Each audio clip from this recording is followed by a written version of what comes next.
Coming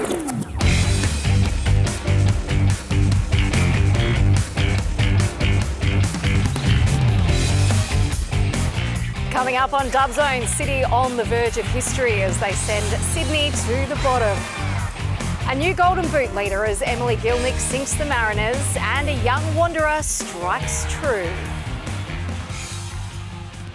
Hello and welcome to Dub Zone. I'm Amy Duggan and happy to be joined today by A-League's commentator Teo Pellizzeri and two-time championship winner Teresa, who comes back from holidays but still no less finds her team at the bottom of the ladder. Look, it's great to be back and I knew I was going to get some stick today for that, but no, I should have taken another week, I think, but no, great to be back. I don't know if it would have done you any good or Sydney either, but tell us of the weekend's action, what was your highlight? My highlight is actually Perth Glory. Just the way they've gone about the season. Stephen Peters has been so honest throughout the season and has backed anyone that's come in and they're getting really good results on the board now.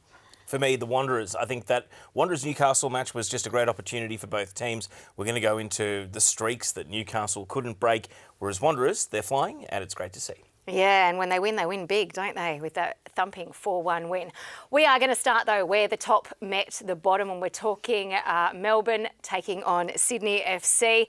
It's always fiery when these two sides meet each other. The result, though, going Melbourne City's way for the first time this season. They faced each other 3 times now. 1-1 draws in the first 2 meetings. This time, it was Melbourne City that got the goods. Yeah, more heartbreak for Sydney. I thought they actually played well within the game, got the early lead and, you know, City doing what they've done all season, really, staying in the game and backing themselves till the end. I'm glad we got something different because we see the opening goal from Melbourne City not doing well, playing it out from the back. It was a 1-1 score line right to the end of the game. It's almost like both teams are doggedly not trying to, you know, advance their story arc through the course of the season. Yes. Kind of like, we're going to not resolve any of our problems, we're going to keep doing the same thing, and we're going to keep getting the same results. And at least Melbourne City had the circuit breaker. And we said last week, it would have been an incredibly hollow feeling to have an undefeated season, but not get the satisfaction of a bit of revenge for losing last season's grand final. Look, they did get their revenge, although Sydney are at the bottom, perhaps doesn't feel as good. But yeah, I'm not sure why City persist with that short goal kick there, but again, Sydney's inability to score just keeps haunting them. Yeah, we were texting during that moment and saying, 6 Sydney players right on the edge of the box. Why would you put yourself under that pressure? Let's take a look, though, at the goals from Melbourne City. Mariana Speckmeyer taking this one from deep inside her own half and then unleashing from the edge of the box. And then Briley Henry getting on the score sheet as well. This, as a defensive midfielder, T, this must be your nightmare. To absolutely. See a gap like that between the midfield and the defence. No one's stepping up there, so yeah, really huge defensive flaws there for Sydney, but seeing Speckmeyer in that central area and how dangerous she can be, and yeah, Briley Henry's goal after such a long time was great to see. And Briley Henry specifically saying, I didn't want to touch it. I wanted to hit this first time, not give the defender the chance to close me down. So even though she's been used in a variety of positions, first goal in 36 games, doesn't matter whether she's been playing as a winger, as a forward, as a fullback. The striker's instincts are there, and they didn't go away in a crucial moment, in a big moment for Melbourne City. And she's such a handy player, comes on any position, like you said, Teo, and she did the job today for us, so well done. Yeah, 36 games, 714 days in between goals. Let's have a listen to what Briley Henry had to say. I know you've spent a lot of that time in fullback and all over the place, but what does that goal mean to you? Well, it just took me bloody long enough, that's for sure. But yeah, it's good to get one, especially in a game like that, come and help the team win. And just hopefully they keep flowing from here. But I couldn't have scored that goal without the ball from low and the team effort. So yeah, just really happy.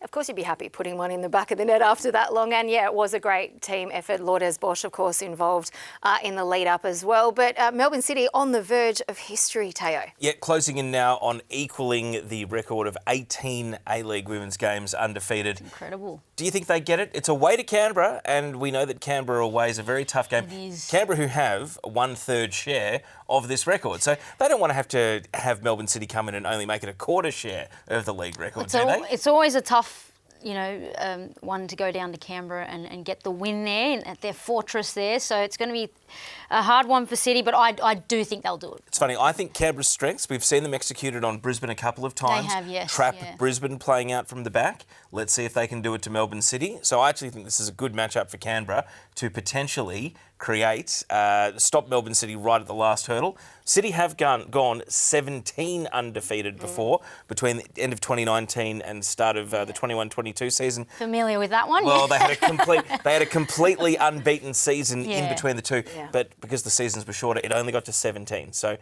again, they've been here before in recent times. We'll see if they can get over the hump and enjoy a share of the record. It almost feels deserved for them. But I do just want to stick with Sydney for a minute. And I know it's not a popular subject, and I did ask, was it time to put a line through them last week, sitting dead last after the weekend's results. Where to from here? Do they concentrate now on bringing some of the youth through the system, or are they still going after points on the table and hoping to not finish last? Look, mathematically, you can never put a cross through. Anything can happen in football, but thinking ahead to the future, Ante's at a crossroad here. Do I go down the youth path now and back the youngsters and maybe have a couple of seasons of struggle perhaps, but it'll pay off later? Or do we go big again next year and get some money in and get some big stars to bring in some experience? I think that's the question now, but I think he'll go for youth. I think the time to go for the youth was when you had 4 or 5 more games. When we were talking about it right here on Dubzone, when the time to change the game style, to focus more on possession, play to the strength of your midfield rather than the strength of your strikers, was 5 or 6 weeks ago. Now, I actually think you keep doing what you're doing. Bring back Shea Connors, bring back all the old heads, give them a farewell, and then have a totally clean break at the end of the season. Make a decision on the coach, the direction, the strategy. Concede that it's a rebuild, a massive rebuild. But don't start it half-heartedly now. The time to do it was when you had enough points to play with to get to the finals. But don't forget, Tay, you've got to secure youngsters for next season. They need to know that they're going to be playing. So if they're not playing towards the back end of the season and other clubs come talking, hey, you're going to be a starter, that might, Dare I suggest there's a lot of clubs that haven't locked in their coach. There are a few national team posts that are vacant that could come and take coaches away from the Ninja A-League. I think it's whoever blinks first, yeah, sure. If a team wants to commit to their coach for next season now, they'll be the first to act. I'm not sure Sydney's in a position to do that. Well, we could debate this all day, as I'm sure we would love to, but we will have nothing else on the show, and there's plenty more action to get to. One thing we can't debate was the result between Melbourne Victory at the home of Matildas with their 2-0 victory over Central Coast Mariners. This one, to some, may have came as a surprise, but Emily Gilnick found some form and back in the thick of the goal-scoring action. Yeah, great to see her back on the score sheet, ×2 in this game, and her sentiments after the game were really honest and raw and accountable, which was great to hear. And she mentioned the team's starting to sort of find their way, and, against a good side in the Mariners, a good defensive side, getting two goals, a clean sheet, a great result for them.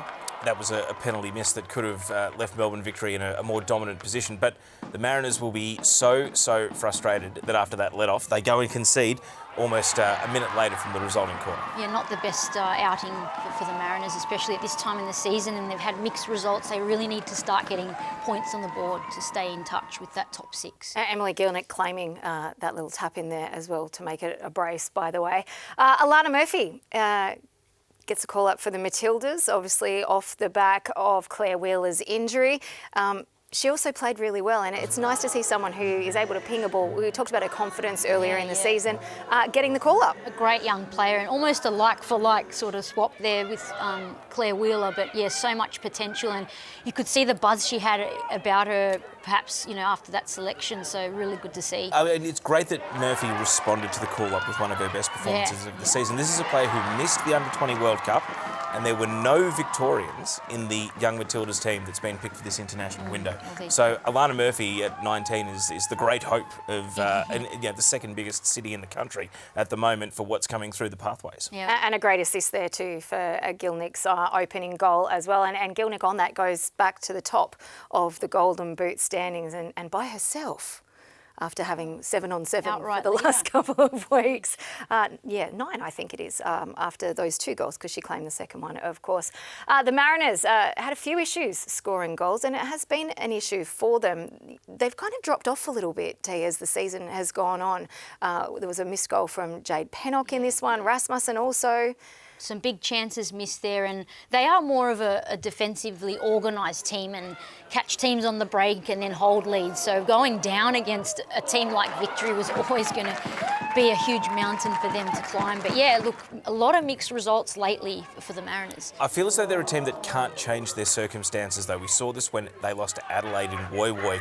When they're chasing a game, I don't think they're a great team at going for it. It puts a huge amount of pressure on their strikers and on their attacking players, or just the players who get forward into an attacking position to score, because the way they play creates chances so infrequent. Well, it's certainly something for them to look at when they are down. How can we do things differently? What can we do out on the pitch to sort of change the game and shift the momentum back to us? Well, a positive on that, of course, boosted by the return of Izzy Gomez, came on in the 59th minute, coming back from, I think, Unite round 14, where she copped that injury. It's great to have her back on the pitch. We always love seeing players come back in. But is this the boost the Mariners need this far in the comp? I think so. It's great to have her back. She's been such a formidable player for them this season, getting forward a lot more prior to her injury and scoring. But it might take her a couple of games to get back in the swing of things. I mean, we're about to go into round 17. She's been out since round 4. So the sample size of how good she was at the start of the season is now quite small relative to what we've got. I think we almost need to wait for Izzy Gomez to find her feet. We saw how heavily strapped the knee bandage was.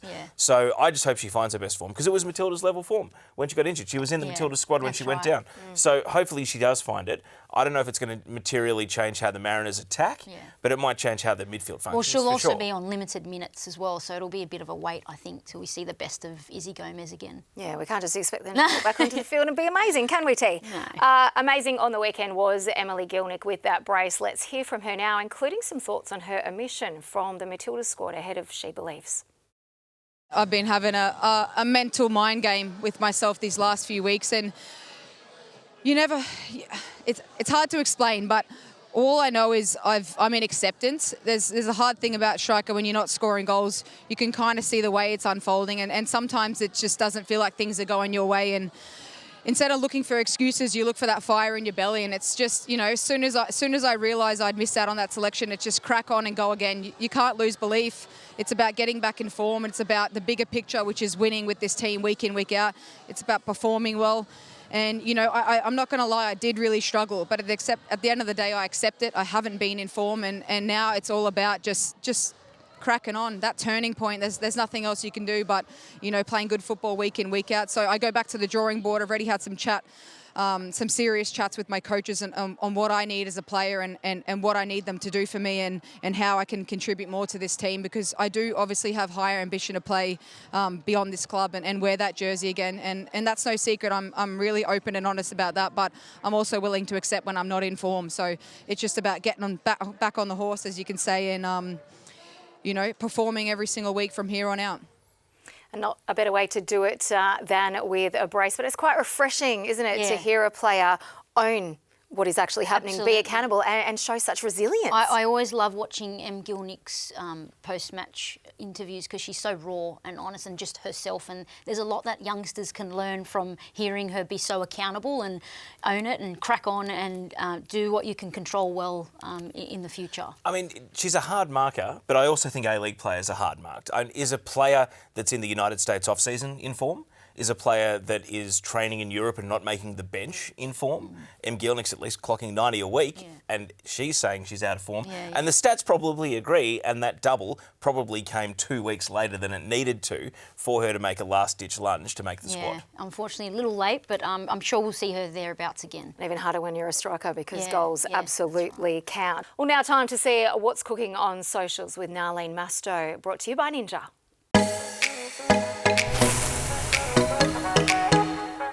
Hey everyone, I'm Nalin Mastou with What's Cooking on Socials and in the world of women's football.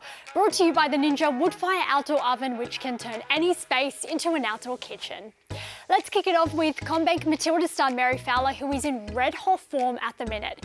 In Manchester City's 4-0 win over Liverpool, Fowler picked up 2 assists to become the first player to register 2 or more goal contributions in 4 straight appearances in the Women's Super League. Next stop, we'll get to see her back in green and gold in the She Believes Cup. Now over to the Ninja A-League, where Isabel Dalton opened the scoring in the distance derby, and her teammate Kelly Brown was quick to remind her that they needed to hit a pre-planned celebration. Now Izzy later revealed it was Dame Turcositz's dance, and if you have no idea what on earth I'm talking about, neither did I until I had to look it up on YouTube, and just in advance, I'm sorry for what you're about to see. Now finally, we also saw a classic example of how to protect a 2-1 lead. In the 81st minute, Glory goalkeeper Miranda Templeman was in no rush to pick up the ball, but Olivia Ferguson was having absolutely none of it. The result, a yellow card. And finally, the international break is underway and several Ninja A-League stars will be in action for their national sides. Wellington Phoenix youngster Tiana Jaber has been selected in Lebanon's squad. Western United's Sarah Egglesvik will represent the Philippines, while TJ Vlanic will don the Serbian colours. And that's not all. Be sure to keep an eye out for the 10 A-League's players in the Football Ferns team over the weekend. That's all we got on What's Cooking on Socials, brought to you by Ninja. It's time to head back to your Dub Zone crew. Well, thank you, Nalin. Looking forward to all those internationals over the break. It'll mean no A-League games for the women, but that's okay because we've got round 16 to continue through here. And we're going to talk about the Wanderers' big win over Newcastle. This one probably came as a surprise to many, but when you saw where the Wanderers were sitting and what a 3-point result would mean to them, you can understand why they went hard for this one, Teo. Yeah, and I think that Newcastle would have come into this game hoping that their good form in losing efforts might have actually meant tipping over and winning. But after taking the lead, Wanderers really, I think, had the cutting edge and something that Newcastle have lacked in every game this season.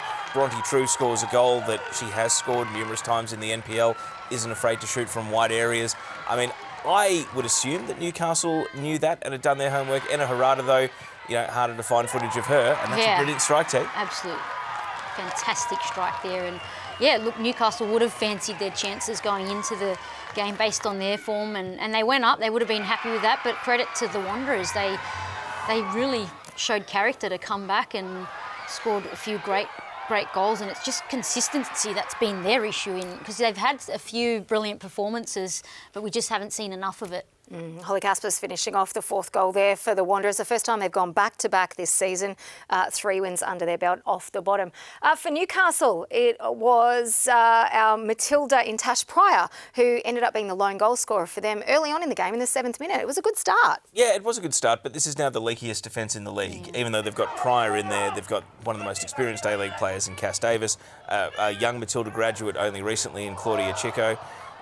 T, why is it that Newcastle, in addition to being a wasteful team in front of goal, are now a leaky defensive team as well? Yeah, look, I think the issue is that they're not scoring their chances and then, you know, able to have that defensive shape throughout games. So they're getting frustrated, letting other teams in, and things just seem to fall apart for Newcastle during a game. So it's definitely something they need to look at. You know, they are obviously a young team as well, but... So totally, I know it's a tough header, especially for a short player like Copus Brown that's not expected to score headed goals. But it's a totally different game if they take a 2-0 lead or if they score immediately after kick-off to re-go in front 2-1. Definitely, totally different circumstances, but they didn't, and that's been the story of their season, is they're missing those big chances, and you know, if they don't change that and start taking those chances, then it's going to be much of the same. I think the big thing is they play the other teams in the bottom 4 again, Sydney FC, Perth Glory. It's almost like this mini league has been cut adrift from the finals race, but if they don't win those games, they will end up with the wooden spoon. Yes. That's the sad reality. So what is the pass mark here, though? To not finich last? Is that good enough? They made the semi-finals last year. I don't think they can reach the pass mark that we set for them. I think 6th place would have been a pass. Yeah, it was their ambition prior to the start of the season to make the finals. And I think even by their own standards, they would say we've fallen short. Yeah, well, the win for the Wanderers meant they sent Sydney FC to the bottom of the table, which definitely sets up a spicy derby to come. Yeah, perhaps that's what's motivating the Wanderers as well. They don't want to finish last. Sydney, no one wants to finish last. So, yeah, I'm really looking forward to the derby in a few rounds. All right, let's get some post-match reaction. We're going to hear from goal scorer Bronte True and Newcastle Jets captain Cass Davis. When the goal was scored, we kind of needed to switch on. We were like, come on girls, you need to switch on. We've got more in the tank, and you know, we kept the positive talk up. we kept the forward runs like we've been practicing all week, and yeah, it definitely paid off. All I was thinking really is just go straight, tunnel vision to goal. Obviously get my first touch diagonal across from her. The girls are yelling at me, Bronte, pass in the box. I saw the opportunity and I took it. We knew that we would need to get a result today. So, yeah, I think we just need to get over this result and then we can focus on Perth. Yeah, at the moment, I'm not really looking forward to that game and thinking about that game. Yeah, pretty devastated with the result today. So just got to try and get over this and get the group back together and we'll focus on Perth once we get back to training. Needing a few moments to swallow that result. It was hard to take for Newcastle. Let's jump on a plane though and head over to Adelaide, because at Cooper Stadium it was Canberra United and Adelaide United who played out what can only be described as a scrappy draw. I think Canberra will look back on the last 2 weeks, the draw with Mariners, the draw with Adelaide, and they'll think these were our chances to really take control of our own destiny. I can see them now being in a battle for the top 6 all the way to the final round of the season. 4 extra points in these last 2 games, T, could have made a real material difference. Great for Darcy Malone, day before her birthday, scoring her first A-League women's goal, and then the equaliser here from Chelsea. Yeah, great to see Darcy Malone on the score sheet, but yeah, you said it, Teo. I think these are the kind of results that could come to haunt them towards the end of the season. And we've seen Canberra, they can beat anyone, but they just, can't take those big chances when they need them to get the result. Just as important for Adelaide, though, they lost ground on Melbourne Victory in the battle for second. And we saw last season in the 2 elimination finals, home ground advantage didn't matter. 3rd lost to 6th, 4th lost to 5th. Both of the home teams lost. Adelaide, and Victory here would be acutely aware that whoever finishes second gets a week off, gets 2 legs in a semi-final, massive reward. 3rd place, it's win or go home. And the difference between 1st and 2nd is a trophy. The difference between 2nd and 3rd is arguably just as big. It's interesting. There's a few battles going on in the ladder. You've got your top battle for the top, your battle to avoid the spoon, and then there's the battle in the middle to actually make finals. So every match is so important. It's very intriguing. Yeah, it absolutely is, and the break will do some of them the world of good. I can tell whoever is facing Adelaide next might be a little bit worried. We saw Chelsea Dorber on the score sheet, 6 goals in 6 games now. You'd almost argue that with Erin Healy, Fiona Watson and Chelsea Dorber, Adelaide has the best attacking trio in the league. And attacking, I think you can add a couple more names there, but they're very, very dangerous when they're on. And I think given the result against Canberra, I don't think they'll be very happy with that. And whoever's facing them next is, it's going to have to be on high alert. It's also the profile of striker. Gielnik and Dorber stand apart from the rest of the Golden Boot race, which is a lot of attacking midfielders, a lot of wingers, a lot of wide forwards, whereas Chelsea Dorber is a traditional centre forward. This is someone who gave the United States a crack, gave Sweden a crack, neither worked, back in Australia. I would argue back in the comfort zone. I mean, for so many players to have received a Matildas cap or a Matildas call-up in recent times, and yet striker is where we need someone, Chelsea Dorber has a clear run at her age, at an age gap where we have so few players in that position. If she can go on and actually challenge Em Gielnik and try to win the Golden Boot, who knows what's possible. She's got to be on the radar, though. She's had a fantastic season. She's scoring almost every week. Surely she's almost on that radar. 6 goals in 6 games. I think that says plenty, doesn't it? Okay, Perth Glory, Wellington Phoenix.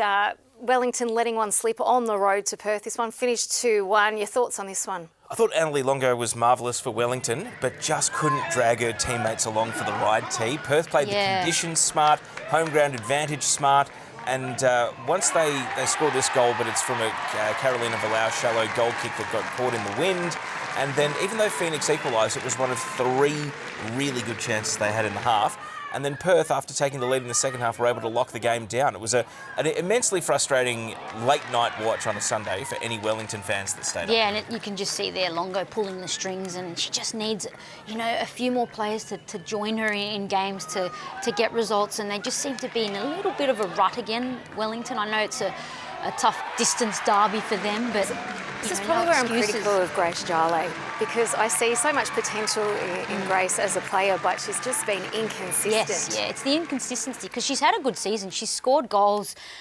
She's aggressive out there for her team, but the issue is the consistency. I wonder if Wellington now, they're 4 points out of the top 6, but they are playing 4 of their next 5 at home. This is it.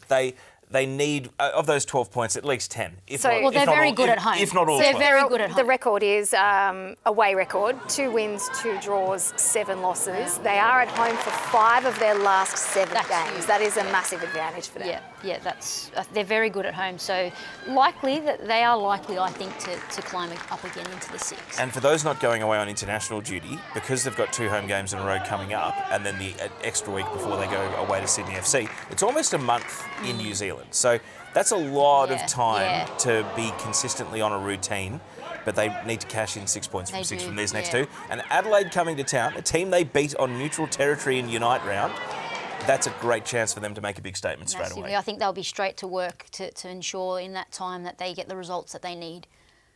We saw Casey Dumont out with an Achilles injury for this one. It meant Miranda Templeman stepped in. There was a moment of controversy, but there was also this beautiful moment between the two. The keepers union there, great to see. And, Casey's a team player. She'd be so happy that someone stepped up, done the job, and they got the result. That's the most important thing. That sums up Perth, though, this season. They've had so many injury replacement players come in. Yeah. They've had players on short-term contracts. Morgan Roberts was back on the bench for the first time since December, having spent the entire season there as an injury replacement player. It is, to an extent, the island of misfit toys, the Glory, and yet they are still winning games, and they are still well above the wooden spoon race. But this is why they're my highlight, because they've had so many challenges in the season, and every time Stephen Peters speaks to the media, he's so honest. Just tells it how it is. He backs anyone that comes in, and they're scraping for results. They've got a nice tight-knit group. It's great to see. And there's no doubt at all they have a much tougher job than a lot of the other teams in the league. Let's now get some post-match reaction from Perth's Isabel Dalton, followed by the Phoenix coach Paul Temple. The whole vibe in that game, I can just tell that we wanted it more than what they did. And I think we all just worked for each other. We knew that those dying minutes is when people often concede, and I think we just stuck together really well and grinded out that win. Never say never to the final 6, and I think we'll keep pushing for that and just work hard over the next 8 or so weeks that we have together. Yeah, it's a huge game. We're sort of out I guess like we were very tight with that sort of top 6. We're sort of below a little bit more and out the running a bit. So we're realistically going to have to get results in probably all 7 of these games. So we've made it pretty tough for ourselves. It's definitely not impossible. We're pretty good at home. We've done well at home. So we fancy ourselves against anybody at Poirua Park. But we've still got to go to Sydney, still got to go to Canberra. So if we don't sort out these away day blues, then we're going to come up short again. Only 2 more away games to go. Nothing to worry about there, is there? Brisbane, Western United, coming to you from Perry Park. It ended donuts all around, but plenty of entertaining moments on the pitch. And a definite turnaround from the last time these two sides met, 8-2 back in round 8 to a 0-0 draw. Huge turnaround, for Western. And when you think about it, though, Brisbane were missing 3 key players, so that would have played a massive role in that. And Western, the story of their season as well, missing big chances as well and not getting the result. I think Western will be frustrated they didn't take any of the chances that they did create to win, but it does mark how much they have improved. Yeah. Now, I seem to recall, now this was the disallowed goal at the end. I still think Western would be annoyed that Town even scores that. Offside or not, they shouldn't. Yeah. That goal should not be getting scored, even if the attackers cheated to get offside. Now, Cheated? That's a bit rough. Sorry. Okay. Encroached? I mean it in Snuck jest. offside. I mean cheating in jest. I don't mean as in deliberately set out to break the rules of the game. In the tone of my voice. Now, you did say before you went away that Western didn't have another shocker in them, and then they got blown up by Melbourne City. Yeah, team that I did say that. A team they might be heading stitching for. me up here again. A team they might be heading for in the semi-finals if they get there. Yeah. Do you trust them, given the improvement they've shown between last time they played Brisbane and what we saw at the weekend? I don't trust them, but I still think they are a top 6 team, and I think that 5-1 loss is an anomaly. I think it was a long time coming. 3 anomalies City. in a season. They had, yes, it can happen. It can happen, but I still back them to make the 6. Can we also draw out another big change to the Brisbane side? 3 of the players that featured in that 8-2 win over Western didn't play, Laney and Sean Fryer and Momo Hayashi. So is that the difference here, Teo, or is it the improvement in Western? Oh, look, it's got to be both, because Momo Hayashi's fear factor over set pieces, the straight line speed of Sean Fryer, Laney's creativity.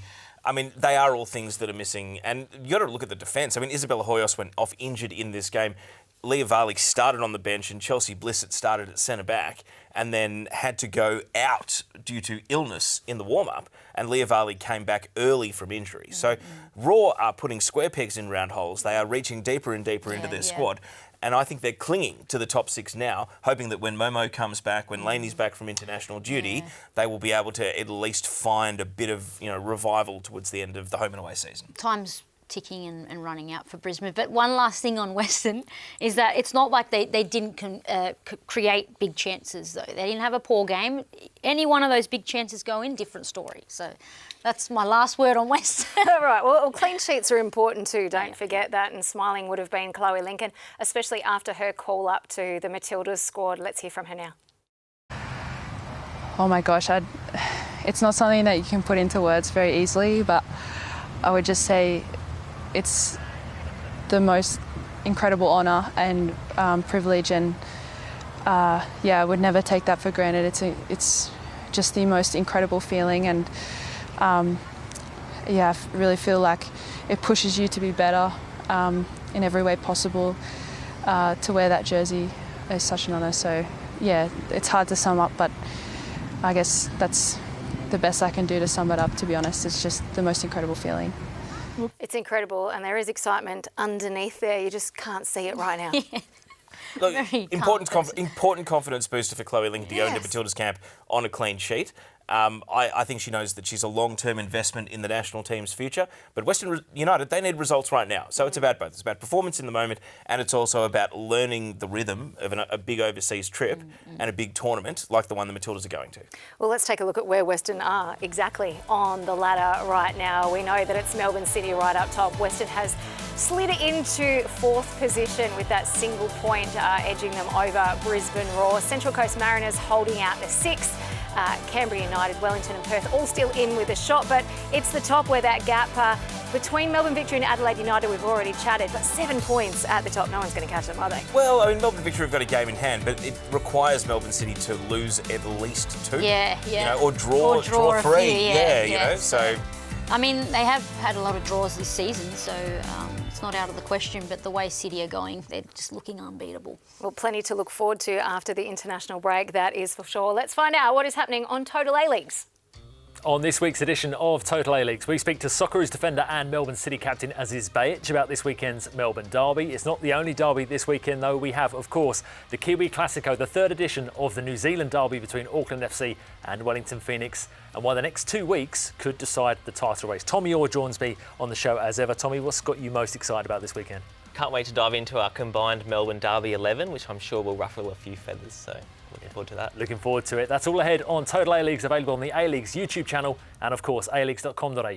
Thank you, Dottie and Tommy. Lots coming up there. Not so many games coming up in the Ninja A-League this week, but we will be back next week. What are we going to talk about? Well, 2 of the 3 She Believes Cup games will have been played. A host of Ninja A-League players will have been in Young Matilda's camp and playing games as well, T. And we can look ahead to the run home for all of the teams and maybe do a bit of a health check for what they want out of the remainder of the season. Should I go on holidays again for that? I'm a bit wary of a stitch up here. No, I missed you. I want you back next week. I'll be here. It's all about being accountable right now. That's right. We talk about that already? All right. A big thank you to Pellizzeri and Teresa Polias for their insight and input today. That's all we have time for on the Dub Zone. I'm Amy Duggan. We'll see you next week. Bye.